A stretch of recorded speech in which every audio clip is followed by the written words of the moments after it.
Now, why would it succeed this time when it hasn't before? Let's be realistic about that. I agree with you. There have been reforms that have just simply just fallen to the ground and haven't gone anywhere. Absolutely, I completely agree.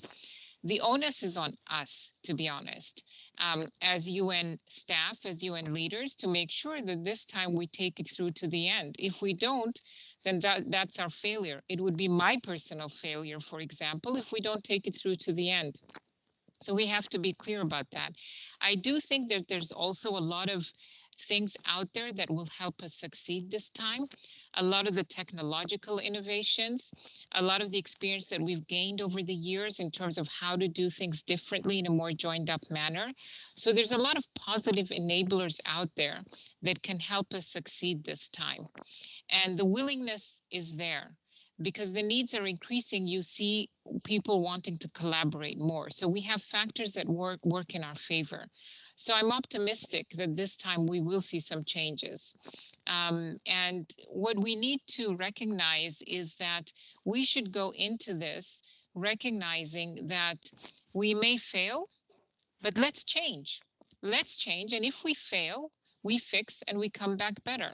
But we have to change. So that fear of failure needs to be put aside so we're willing to change, because that's also one of the reasons why we haven't taken some reforms forward, is this fear of failure or not doing things right.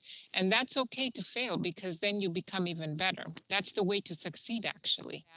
Every time that I personally myself did not want to change, whether on a personal or professional level, for whatever reason, every single time I had that hesitation, but then I finally went ahead because either I had to, or I decided, okay, I need to be less stubborn and change.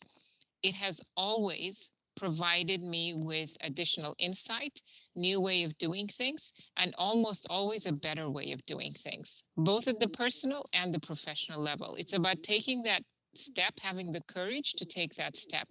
No one is out to grab anyone else's fiefdom. What we're trying to do here is to work together so we can be held accountable for timely delivery of assistance to our beneficiaries. We're not here to compete amongst one another.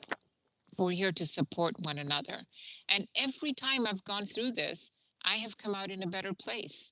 And I think people just need to have that faith that that is possible.